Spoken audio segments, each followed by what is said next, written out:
The restaurant is the kind of place where they fold your napkin when you use the restroom. Crisp white tablecloths. Hushed conversations. A wine list that costs more than my monthly mortgage. I watch Sloane slide her manicured fingers across the linen, tracing invisible patterns while she builds up to whatever this is. Her nails are perfect ovals, painted that soft pink shade that screams expensive salon. Mine are short, practical, clean. A veterinarian's hands. Preston adjusts his Rolex. Third time in 5 minutes. The metal catches the light from the crystal chandelier overhead, and I wonder if that's intentional. If he practiced the gesture at home. Jasmine. Sloane's voice is soft, careful. The tone she used to use when she needed lunch money, or gas money, or that time she needed $50,000 to keep the creditors from her door.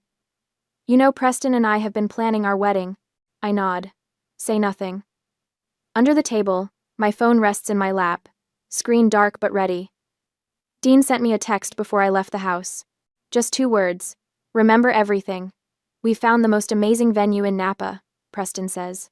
He leans forward, elbows on the table, like we're old friends discussing a business opportunity. Vineyard views, sunset ceremony, really exclusive. It sounds beautiful, I say. Sloane's eyes get that shine. The one I recognize from childhood, from all those times she stood at Mom's bedroom door asking for just one more thing. It is. It's perfect. It's everything we've dreamed of. I wait. The thing is, Preston continues, and his voice shifts. Goes harder. The venue requires a substantial deposit, and with the current market conditions, liquidating certain assets would put us at a disadvantage. I almost smile. He talks like someone who watched too many business shows. I happen to know his investment firm is barely holding together, that the designer suit probably came from a credit card he can't afford. What Preston means, Sloane says, reaching across the table for my hand, is that we need help. Family helping family. There it is. We need $75,000, Preston says. Flat. Direct. Like he's ordering an appetizer. The number hangs in the air between us. I think about Mom's house, the 4-bedroom bungalow where Sloane and I grew up. The house that's legally mine now has been for exactly 1 month. 1 month since we buried Mom. 1 month since I held her hand while she took her last breath. 1 month since Sloane showed up at the hospital 20 minutes too late, mascara perfect, claiming traffic. From selling Mom's house, I say quietly. Well, yes. Sloane squeezes my hand. Her palm is soft, moisturized. Mine feels rough against hers. You got the whole house, Jasmine. It's only fair that you share some of that value with family. Fair.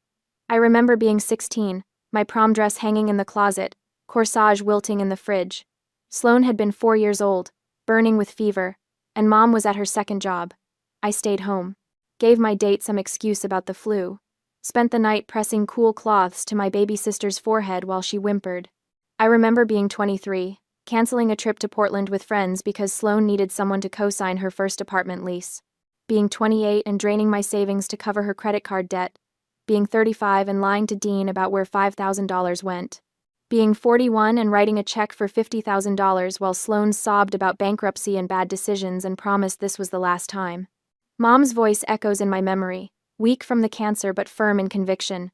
Jasmine, you've given enough. When will it be enough? It's only fair, Preston repeats. You got the whole house. What he doesn't say. That he was there 6 months ago, walking through Mom's living room while she slept upstairs, sedated on morphine. That I heard him and Sloane through the baby monitor I'd set up to listen for Mom's breathing. We could knock down this wall, Preston had said. Open up the whole space. And replace that ugly fireplace with marble, Sloane added. Something modern. They were planning renovations to my mother's house, while she was dying 1 floor above them. Mom would have wanted this for me, Sloane says now, and her eyes fill with tears. Perfect, photogenic tears that don't smudge her makeup. She would have wanted to see me happy. My phone buzzes against my thigh. Dean's text is short. Stay strong. I can offer $15,000, I say.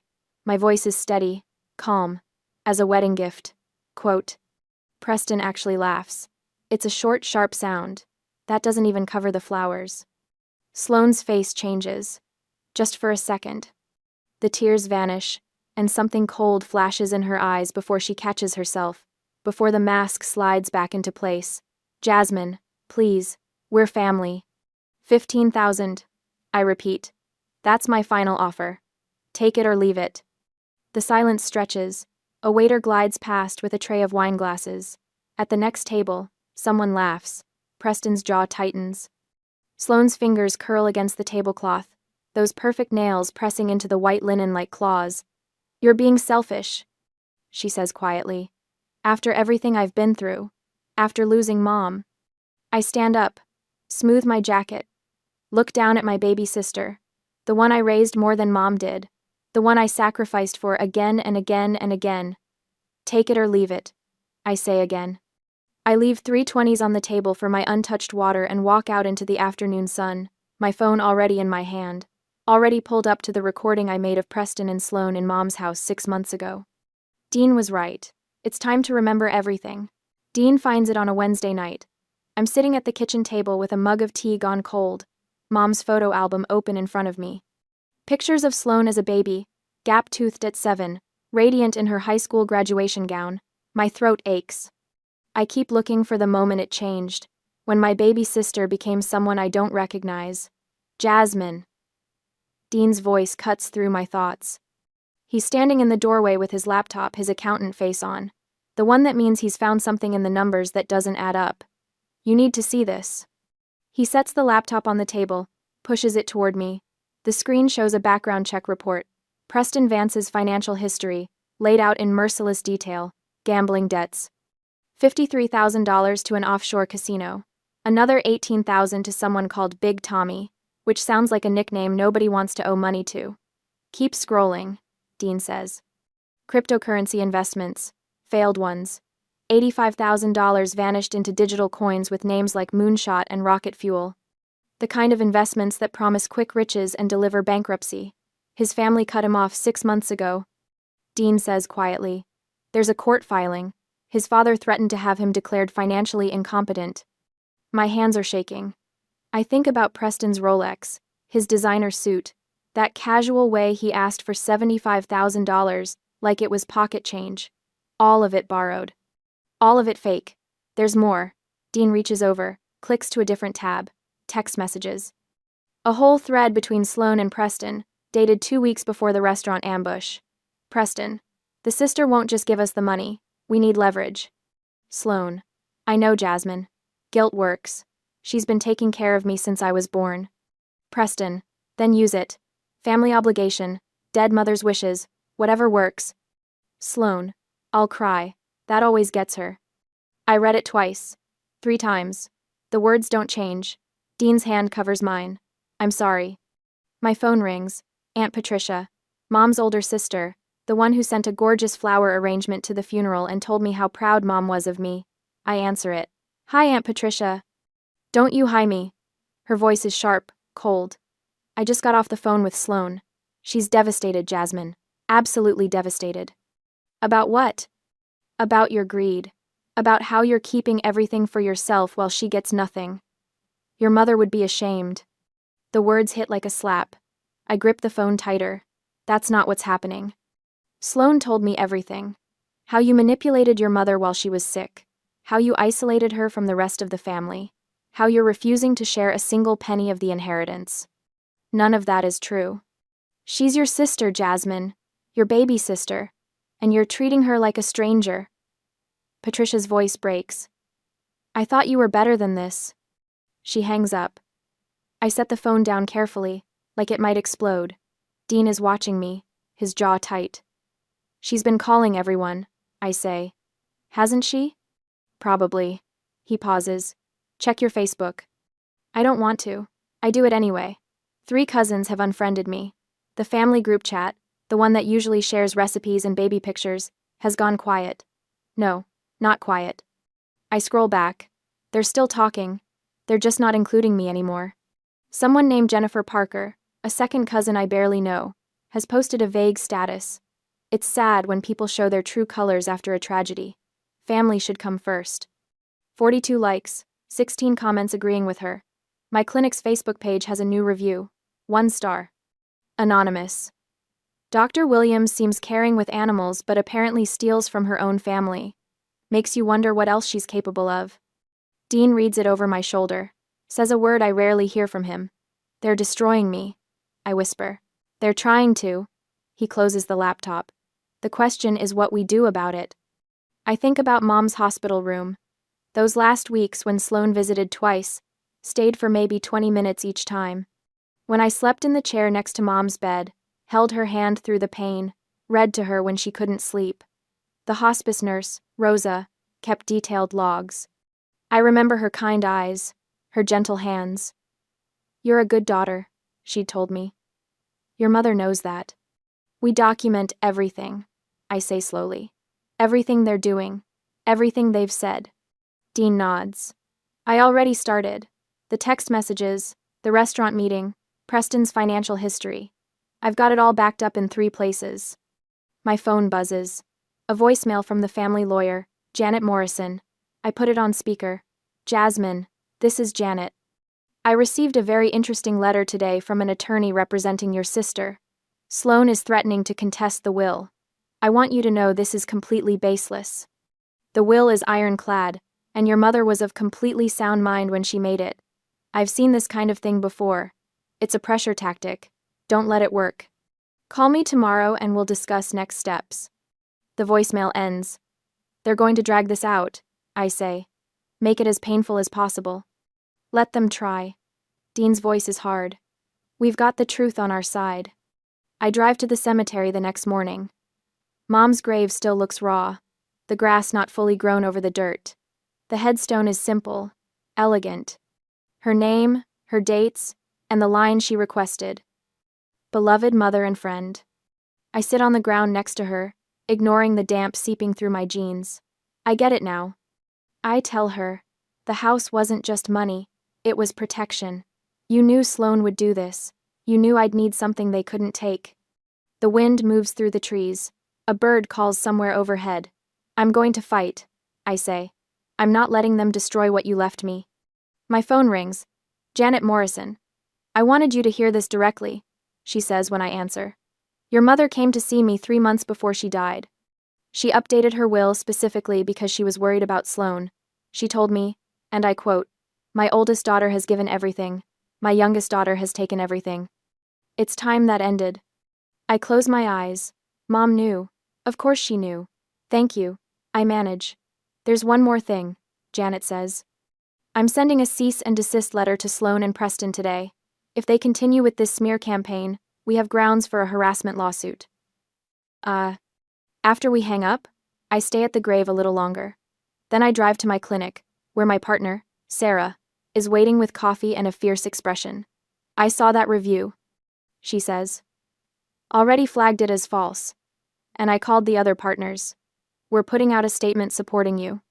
You don't have to do that. Yes, we do. She hands me the coffee.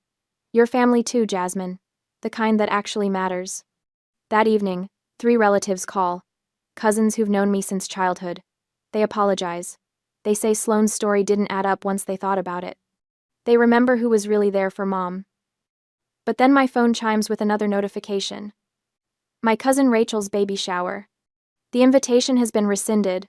Sloan will be there, and I don't want any drama. I'm sorry. Thanks for watching. Dean finds me staring at the message. He doesn't say anything, just wraps his arms around me and holds on while I finally cry. 3 days later, Sloan's voice on the phone is different this time. Softer, broken. Jasmine, I'm so sorry. She's crying. Real crying, not the practiced tears from the restaurant.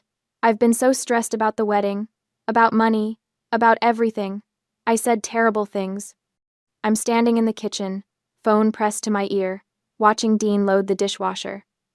He glances up, and I can see the warning in his eyes. I just want to make things right. Sloan continues. Can we meet? Just the 4 of us. Preston wants to apologize too. We found a solution that works for everyone. My stomach tightens. What kind of solution? Just come to dinner, please. Let's talk like family. She pauses. There's this steakhouse Preston knows. Really nice. Our treat. Tomorrow night at 7? I should say no. Every instinct I have is screaming danger. But then she says it. The words that always work. Mom would want us to at least try, wouldn't she? After I hang up, Dean sets down the plate he's holding. You're not actually considering this. She sounded genuine. She sounded desperate. He dries his hands on a towel. This is a trap, Jasmine. You don't know that. Yes, I do. He pulls out his phone, types something. What's the name of the steakhouse? I tell him. Watch him scroll through whatever he's reading. One party consent state, he says. The steakhouse is across the county line. So? So we bring insurance. He meets my eyes. A phone, set to record. Just in case. The idea makes my chest tight. That feels wrong. You know what else feels wrong? Your sister trying to steal your inheritance. He sets his phone on the counter. We're not going to share it unless we need to. But if this goes the way I think it will, we'll be glad we have it. I spend the next day practicing. Standing in front of the bathroom mirror, watching my face stay calm while Dean throws impossible scenarios at me. Sign this, he says, waving a piece of paper. No, I say. My voice doesn't shake. Your mother would be ashamed of you. Maybe. I keep my breathing steady. But she left me the house for a reason. You're tearing this family apart. I'm protecting what she wanted me to have. By the time we pull into the steakhouse parking lot the next evening, I've got a folder in my bag. Copies of the will, the recording from Mom's house, affidavits from her doctor, her hospice nurse, her best friend. Everything that proves Sloane barely showed up during those final months. The restaurant is all dark wood and leather booths. Expensive. The kind of place where even the bread basket costs more than a regular dinner. I spot them immediately. Not Sloane and Preston at the table. Two men in suits at the bar, watching us walk in. Their posture is too alert, too focused. They're not here for steak. Lawyers, Dean murmurs. His hand finds the small of my back. Sloane waves from a corner booth, her smile bright and perfect. Preston stands as we approach, his Rolex catching the dim lighting. Again. You came! Sloane pulls me into a hug. She smells like expensive perfume. I'm so glad. The appetizers arrive fast. Too fast. Like they were already ordered. Calamari, shrimp cocktail. Things I didn't choose. We really are sorry about how things went last time, Preston says. He's cut his steak into precise pieces. Hasn't eaten any of it. Emotions were running high. We've been thinking, Sloane adds. She reaches for my hand across the table. About compromise. About what's fair for everyone. Here it comes. Preston pulls papers from his jacket, sets them beside my plate. We had our lawyers draw something up. Just a simple agreement. End quote. I look down. The words swim. Quitclaim deed. Trust paperwork. Preston's name in too many places. It's very straightforward, Preston says. You transfer the house into a family trust. We all benefit. Everyone gets their fair share. Just sign it, Sloane whispers. Her grip on my hand tightens. Make this right, Jasmine. For all of us. Dean's movement is calm, deliberate. He reaches into his pocket, pulls out his phone, and sets it on the table. Screen up. Red recording dot visible. No, he says quietly. Preston's face goes white. What is that? Insurance. Dean gestures toward the bar. The two lawyers are already standing, gathering their things. We have enough evidence of coercion and fraud. So do the security cameras in this restaurant. Smile, gentlemen. The lawyers are moving fast now. One of them drops cash on the bar. They're gone before Preston can call them back. You recorded us? Sloane's voice cracks. Not with tears this time. With fury. People at nearby tables are turning, watching. A woman in pearls has her phone out. Yes. I pull my hand free from Sloane's grip. Just like you tried to ambush me. Preston lunges for the papers, but Dean is faster. He slides them out of reach. You'll want to keep these, Dean says to me. Evidence. This isn't over. Sloane's whisper is sharp, vicious. Nothing soft left in it now. You think you're so smart, but this isn't over. Preston grabs my arm as I stand. His fingers dig in. You can't do this. Dean is between us before I can blink. His body is a wall, solid and immovable. Don't touch my wife. The entire restaurant has gone quiet. Even the kitchen sounds have stopped. I look at Sloane. Really look at her. The baby sister I raised, the 4-year-old with the fever, the teenager who needed lunch money, she's gone. Maybe she was never really there at all. My baby sister died, I say, and my voice is steady, when she chose greed over love. No guilt, not anymore, just clarity. We walk out together, Dean's hand warm against mine. Behind us, I hear Sloane's voice rising, Preston's desperate explanations to the manager, the murmur of other diners pulling out their phones. The night air is cool, clean. I can breathe again. You did good, Dean says. The phone in his pocket has everything. Every word, every threat, every attempt at manipulation. And the quitclaim deed, with its impossible terms and Preston's control clauses, is safe in my bag. But before we reach the car, I hear footsteps. Fast. Angry. This isn't over, Sloane hisses. She's followed us into the parking lot. Mascara streaked now. That perfect mask finally cracked. You hear me? This isn't over. Preston is behind her, reaching. His hand catches my jacket. Dean steps between us again. Solid, protective. I meet Sloane's eyes over his shoulder. You're right, I say. It's not over, but it will be soon. We drive home in silence. The recording sits in Dean's phone. The quitclaim deed sits in my bag. And somewhere behind us, my sister is realizing she's already lost. Later that night, the state bar complaint form sits on my kitchen table, crisp white paper covered in my careful handwriting. I've filled out dozens of medical forms in my career, but this one feels different. Each line I write is a small act of war. Dean leans over my shoulder, reading as I type the final details into the online portal.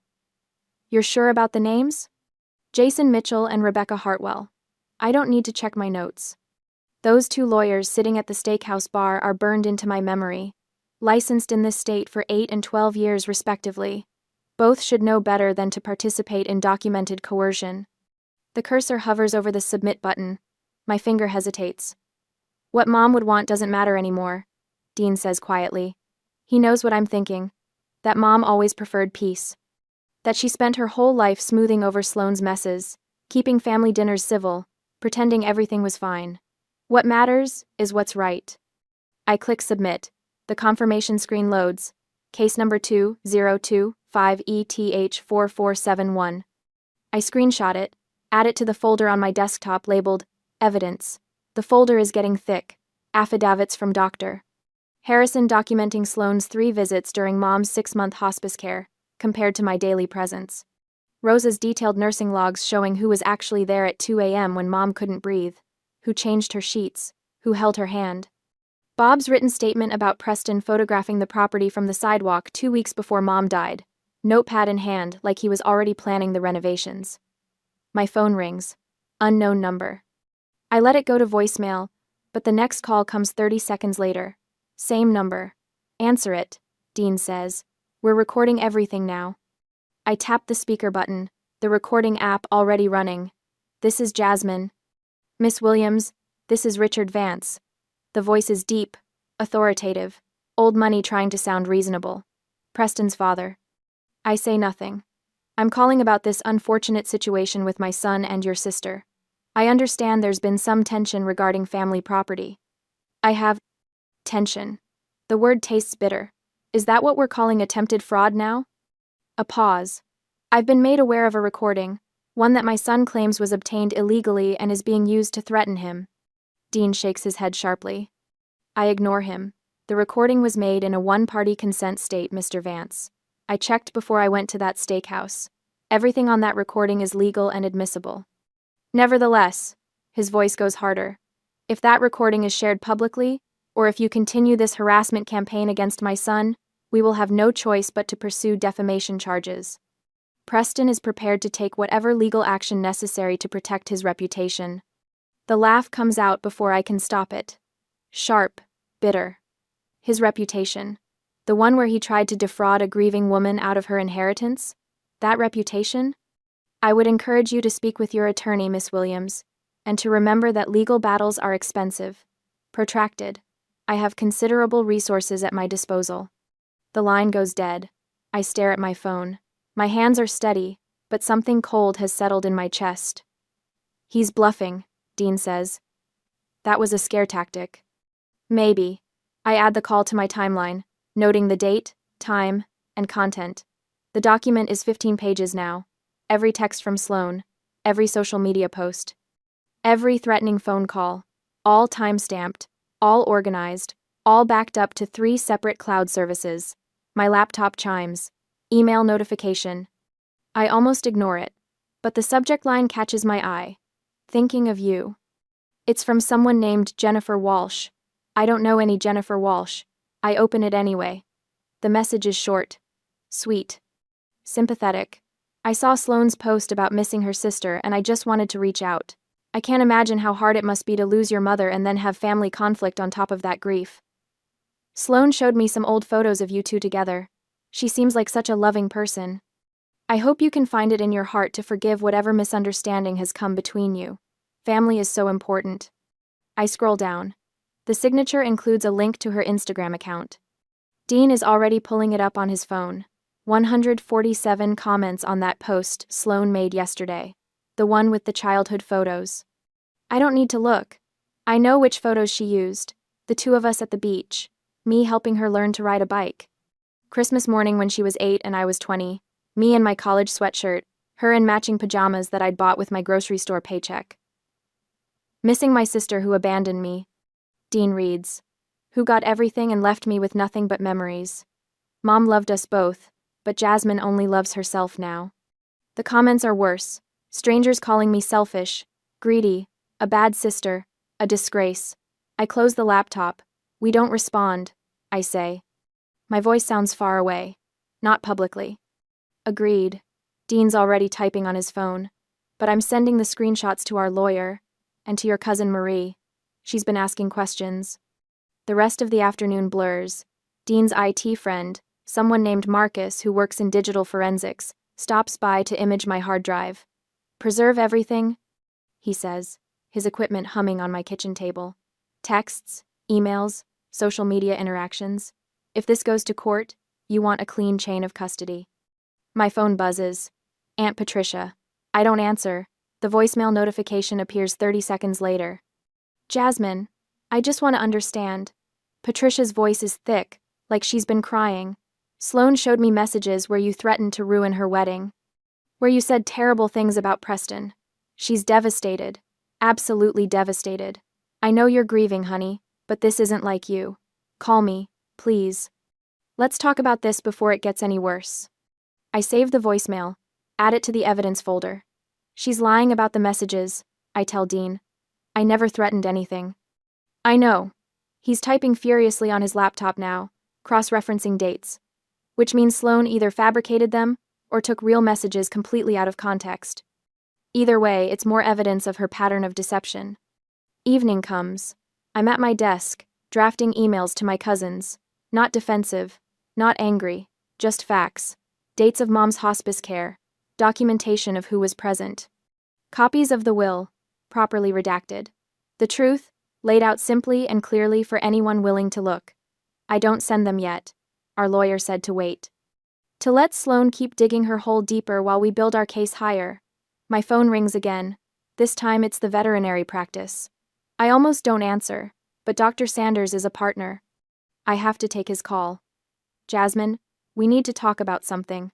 His voice is careful. Professional. We received a complaint through the state board, anonymous, claiming you've been distracted at work, that you made a medication error that endangered a patient. My stomach drops. That's not true. I know. His voice softens slightly. I checked. All your charts are perfect. Every medication is documented and correct, but the board has to investigate anyway. It's procedure. How long? 2 weeks. Maybe 3. It won't impact your work here. We all know it's baseless, but I needed to let you know. 2? After he hangs up, I sit very still. They went after my practice, my profession, the one thing I've built that has nothing to do with family or inheritance or Mom's house. Dean finds me there 20 minutes later, still staring at my phone. They're getting desperate, he says. I nod. Can't speak yet. That's good, he continues. Desperate people make mistakes, and we're documenting every single one. The engagement party invitation is still on my refrigerator. Country club, black tie optional. My name is conspicuously absent from the guest list, but we both know I'll be there. I pull up the recording on my phone. Listen to Preston's voice. Just sign it, Jasmine. Sloane's urgent whisper. The lawyer's footsteps retreating. The engagement party is coming, and I'm ready. On the day of the engagement party, the country club parking lot is full of luxury cars, BMWs, Mercedes, a Tesla that probably costs more than my entire year's salary.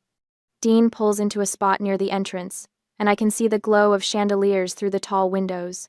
Inside, Sloane's engagement party is in full swing. You sure about this? Dean asks. I check my phone. The recording is queued up, ready. The phone is in my purse, fully charged. I'm sure. We walk toward the entrance together. My hands are steady. That surprises me. I expected them to shake. A bridesmaid blocks the door before we reach it. I recognize her from Sloane's Instagram posts. Tall, blonde, wearing a dress that costs more than my mortgage payment. Her smile is ice. You're not welcome here, she says. I'm here to show everyone the truth, I tell her. Her eyes narrow. She pulls out her phone, and I know she's texting Preston. Within seconds, a security guard appears from inside. Navy uniform, radio on his belt. He's young, maybe 25, and he looks uncomfortable. Ma'am, I'm going to have to ask you to leave, he says. Then the country club manager arrives. Older, silver-haired, wearing a suit that screams authority. This is a private event. If you don't leave immediately, we'll call the police for trespassing. Dean's hand finds mine, squeezes once. Then he looks at the manager with that calm accountant face of his. We're here as paying guests. The manager blinks. Excuse me. We'd like to purchase drinks at the bar, Dean continues. He pulls out his wallet, extracts his credit card. That makes us customers, not trespassers. I watch the manager's expression shift. He's calculating, weighing the legal implications. Dean's right, and we both know it. The country club bar is technically open to anyone who wants to buy drinks. 2 martinis, Dean says to the security guard. If you don't mind. The manager's jaw tightens, but he nods at the guard. We've bought ourselves time. Not much, but enough. Inside, the ballroom is everything Sloane wanted. White roses everywhere. String quartet playing in the corner. Tables covered in cream linens with gold accents. The guests are the kind of people who summer in the Hamptons and winter in Aspen. Preston's family, mostly. His father stands near the bar, holding court with several other men in expensive suits. We slip along the wall toward the sound system. Nobody's noticed us yet. Everyone's focused on the small stage at the front where Preston is adjusting a microphone. Can I have everyone's attention? Preston's voice booms through the speakers. The quartet stops playing. Conversations die. All eyes turn to him. Sloane appears at his side, radiant in a white cocktail dress. She's glowing, playing the role of beloved fiancée perfectly. I want to thank you all for being here tonight, Preston continues. Sloane and I are so grateful for your support as we begin this journey together. My phone is out. Dean is blocking me from view as I approach the main table and connect the auxiliary cable from the laptop to my phone. True love, Preston says, his voice going soft and syrupy, means conquering obstacles. It means standing together against those who would tear you apart. Even family members who let jealousy poison their hearts. Murmurs ripple through the crowd. I see Aunt Patricia nodding, dabbing at her eyes with a tissue. But we've risen above that negativity. Preston continues. We've chosen love over bitterness, forgiveness over resentment. I press play. The sound fills the ballroom, crystal clear, unmistakable. Preston's voice from the steakhouse recording. Just sign the quitclaim deed, Jasmine. We can have this done in 5 minutes. Sloane's voice, urgent and sharp. Just sign it, Jasmine. The sound of papers rustling. My own voice, calm and measured. You brought lawyers to ambush me. Preston's recorded response. We're offering you a fair deal for your signature. I watch the color drain from Preston's face on the stage. Sloane's mouth opens, but no sound comes out. The recording continues. The lawyers' voices are clear. The coercion is undeniable. Every manipulative word, every threat, every lie, is exposed for everyone to hear. Stop that! Sloane screams. Her voice is raw, nothing like the soft, sweet tone she's been using all night. Stop it right now. But I don't stop. I let the entire recording play. 2 minutes that feel like 2 hours. When it ends, The silence in the ballroom is absolute. Preston's father moves first. He storms toward the stage, his face purple with rage. You lied to us! Dad, I can explain, Preston starts.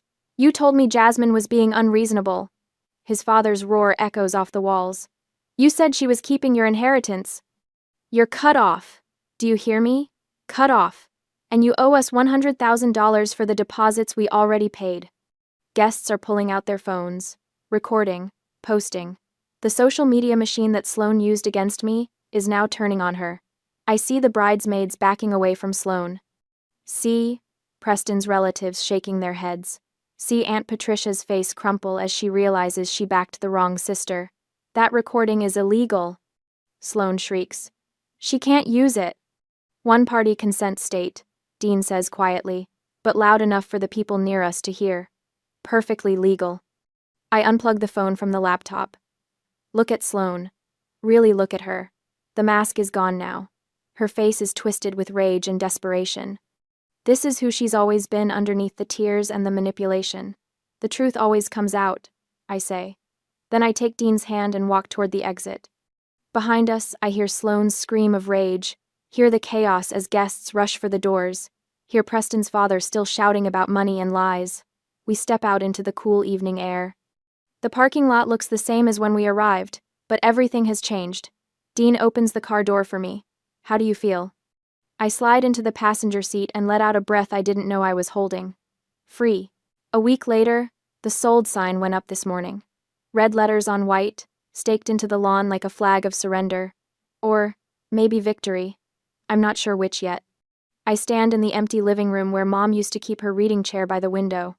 The hardwood floors echo under my footsteps. Every sound bounces off bare walls, magnifying the silence. Sunlight streams through windows that need washing, catching dust motes in golden beams. Dean walks past carrying the last box. Mom's photo albums, carefully wrapped in bubble wrap. Her face smiles up from the top frame, taken at my college graduation.